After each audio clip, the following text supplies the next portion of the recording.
Coming from Benue in mid-February on a sun-scorching Saturday along the Benue Express Road saw some small, older farmers stranded by a rickety lorry sleeping on the sacks of their produce, begging ongoing vehicles to buy their fruits and vegetables as they have nowhere to move them to. I was moved to tears as their efforts of months in planting rot away. According to the National Bureau of Statistics, the Nigerian agricultural sector is second largest contributor of about 2.4% to the nation's gross domestic product. Nonetheless, research showed that they are still poor. In Nigeria, more than 80% of smallholder farmers are females and in the Federal Capital Territory. While more than 58% of farmers are female, they as well produce over 80% of the food consumed in the Federal Capital Territory and its environs.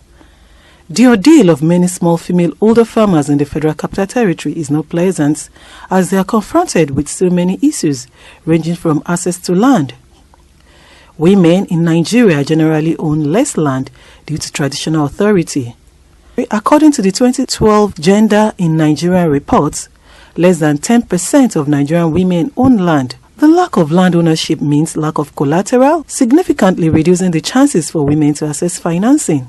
This hinders women's earning power and their financial reward as farmers. In the course of this report, I met Mary Afam, the head of Small Older Women Farmers. She speaks on their plight. Okay, I am Mrs. Mary Afam, the National President of a Small-Scale Women Farmers Organization in Nigeria. You see, the major challenge of a woman when you are a farmer is to have access to land. Why are you a smallholder farmer? It's because you cannot expand production because you don't have the land. If you don't have the money to buy, our culture in the rural communities, a woman cannot inherit land in most of the communities. And if you cannot inherit land, how do you increase your production? And that has been a major challenge. We've been working on it, we've been talking, we've been doing capacity building to the women, training the women, and doing advocacy visits to the traditional rulers on the need for them to change such a tradition. You know, a lot of things have changed. Why is it that they cannot change such a tradition that a woman cannot inherit land? Even myself, I'm a victim. My brothers denied me land. Access to financing is another major challenge. In Nigeria, as women farmers receive less than 10% of total credit offered to small-scale farmers, they are unable to apply for formal loans because of the complexity of the administrative process, unsuitable loan sizes and credit rates. According to the National Bureau of Statistics in 2007, some 20,908 men accessed loans compared to only 8,550 women. Here are two small older farmers, Okafor Nkechi, a potato farmer, and Chijoke Ohadia, a farmer in Kwali, as they narrate their ordeal. My name is Chijoke Homapis. As a female farmer, our challenges to land has been much. We don't have access to land. It's only the one that you can buy or rent, or your husband gives you one out of lots, if there are to give. Sometimes you will meet them, they say there are no farms. They don't have farm to give. So it has been a very big challenge. Farmers, small-scale women farmers in FCT, we have not been able to access loans or any financial assistance. Though through civil societies, we have been accessing trainings that are helping us, impacting on our knowledge in farming and helping us to do more. But from the financial aspect of it, and FCT, our government have not been doing much. Yes, we have had some encounter with NISA. We've applied for loan, but it's not applying for the loan that is the issue. It's getting the money. Sometimes you'll be tired of even going there to ask them or to check on them. Okay, look at this year now. Since April, we applied for loan for farming, cassava farming, maize farming, and Beneseed. Up till now, the rains are almost over. We've not gotten any reward. Okay, when you're giving me loan to farm cassava at September, what am I going to use it for?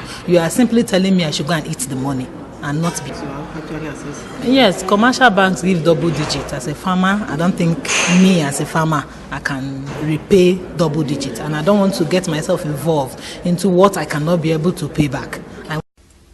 That's not been enough. They recently faced challenge of animals infiltrating their farmland and eating all their crops, despite the rigors they go through in assessing inputs. On why so many restrictions to finance, bank manager of Polaris Bank, Gabriel Idakolo, explains. As agri-close to enable large-scale agri-farmers to be able to access the funds. So those ones, due to technicalities, large-scale farmers get more opportunities than small-scale farmers in that area. But for other commercial banks, the source of the funds largely makes it very impossible to be able to lend to these small-scale farmers because these funds are short-term funds that the depositors might require at any point in time. And an essential small-scale farmer needs a long-term fund and at a single interest rate to be able to achieve the same, or else the farmer can run into serious losses. Due to poor financing, women are unable to access agricultural inputs such as improved seedlings and fertilizer. Women farmers have indicated that they are unable to use inputs due to the high cost on the open market. Nigeria, according to Minister for State for Agriculture and Rural Development, Senator Nken Lopobiri, said Nigeria loses 9 billion annually to post-harvest wastage and expressed regret that the country, as farmers in the country lack adequate processing and storage facilities. With so many challenges confronting these female farmers, what has been the role of the government in the Federal Capital Territory? I sought an interview with the communication officer of the Federal Capital Territory Secretariat, the agri sector, on government intervention for smallholder farmers. Ms. Justina Ogumeme explains more on this. They deal precisely on issues relating to women as far as agriculture is concerned. And the basic thing we do as the department, training. Because we discover that women in FCT, they don't have access to large farms, don't have access to land for farming. So the little ones they have, we train them on vegetable gardening. Because we know that from that they can generate a lot of income to take care of their family. And in addition to vegetable gardening and farming around their environment. On passion for intervention and what more can be done, the Action Aid Country Director in Nigeria, Ene Obi, on what smallholder face, she emphasized for more training for smallholder women farmers so that they can be productive. Our own target is the issue of social justice to end poverty, and we feel that food security, sustaining it is also very critical, and raising the voices of the women for the autonomy in terms of getting land, in terms of their accessibility, being able to afford some of the implements are also critical.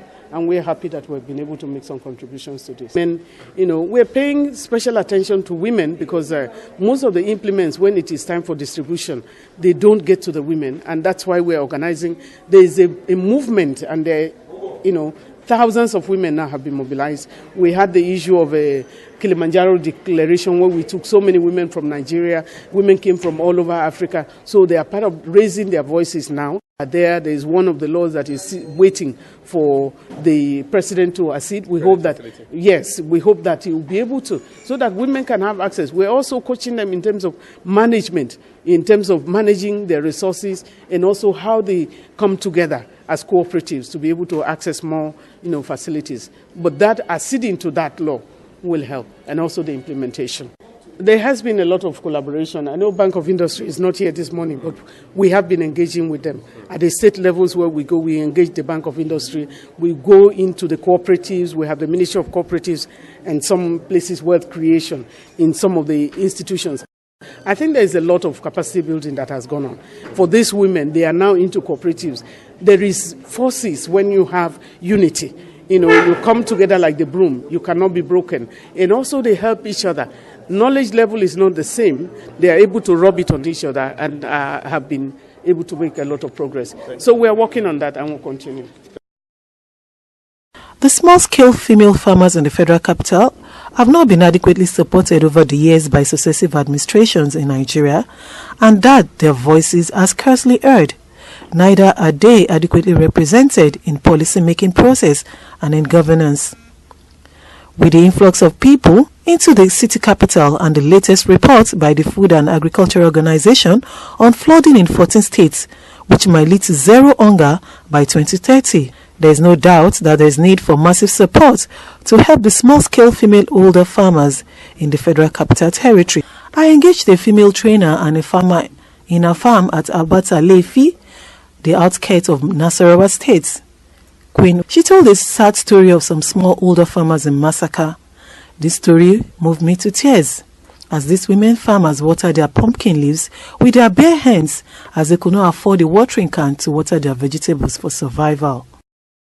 Can you tell me the challenges? I know I've engaged some other female smallholder farmers to talk about access to land and collateral. What has been the challenge? Well, yeah, like you said, the challenge of smallholder women farmers in Nigeria, it's peculiar. It's all same all round, but it gets better by how much effort you're able to muscle and then put in the farm projects. Well, the challenges of smallholder women farmers are numerous. Talk about access to land, very paramount. Talk about access to finance, credit facility, access to farm inputs. Now, access to the farm itself, that's road networks, feeder routes to the farm, and then farm hands support, and a whole lot of challenges. You can go on and on and on with them. They're endless. Yet, with all the struggle, the smallholder women farmers still produce the food that currently feeds the nation. Now, we're looking at the challenge to land. What do you think has really been the problem? Is it the patriarchal system of Nigerian government that women don't have access to farmland? Or what do you think is the challenge particularly? Well, for access to land particularly is one thing that has to do with, it's multifaceted. Multifaceted in the sense that there are cultural barriers, there are individual, this chauvinistic a man's world idea also plays out in, determining the access of farmland to women farmers, smallholder farmers especially, and all of that. Now, when you hear stories of women narrating how difficult it is for them to access a small portion of farmland where they want to produce food, it's pathetic. It varies from community to community, and then from culture to culture. Now, leasing the land itself is not wholesome here. Okay? Women go to lease land, cultivate, plant, spend money and time and energy. Someone emerges from nowhere and then wants to begin to build on that site. What do? The whole effort of that smallholder woman farmer is gone down. So, talking about access to funds, what has been your challenge as a smallholder female farmer? Well, access to funds is another ball game entirely. A bundle of challenges for smallholder women farmers. Now, I tell you something. I have put up a cooperative society, and why did I do that? It was out of empathy. Empathy for a group of smallholder women farmers I met by a riverside, producing vegetables, watering it by their bare hands. I was shocked to my bones. Not too long ago from now. So you can imagine in the 20th century, you find women watering vegetables without watering cans. Let alone you talk about equipment like the pumping machine. How much are they? But these women can't afford it. They can't afford it. So at that moment, I decided, well, why don't I get into this field? And then try to play a role of an influencer. See how I can pull a few women, because I can't pull many out. There are so many, and the challenges are so numerous. So try to carry a few along. Now that again was not easy. Now forming this cooperative, because I approached a few persons in authority at that moment to assist these women, showing them, linking them up to really see their stories, and even at that, they said, well, we couldn't do anything if they are not in the group. That was where we formed the Karikari Multipurpose Women Cooperative Society. Now, that I specifically registered with focus on women, because the women are the more vulnerable ones when we talk about these challenges. And incidentally, they are the ones who produce this food we eat. So at that point, we started this cooperative. We were able to muscle a little support for these women and make life a little better. Well, how far has that gone? to surprise you, a few of them through the cooperative applied to the Bank of Agriculture for loan facilities, micro loan facilities. Do you know some of them were disqualified for simple reasons that they were of age? Oh, interesting. Hello. Now in Nigeria, where we already say that the young people do not want to get into farming, don't we already have aged farmers as high food producers? Okay. Now if a bank denies someone who is about 48 or 50 years a bank loan for reasons that your age, then what are we talking about? So I mean, access to finance in Nigeria for smallholder women farmers especially is pathetic. It's all lies. It's not working. Is it a NISA? Is it the Bank of Agri? Is it the Bank of Industry where they claim to, intervene to set up small-scale processing units where these women can actually add value to their products and earn more money? I mean, the level of insincerity in dealing with the issues that concern smallholder farmers, especially the women in this country, is pathetic. Thank you. I've listened to Queen fighting for the cause of the smallholder women farmers. I took the challenge back to the Bank of Agriculture. We're going to get from them and we're going to see what they're going to do. This report is sponsored by Football Africa. I'm Olatokewa for KSFM News.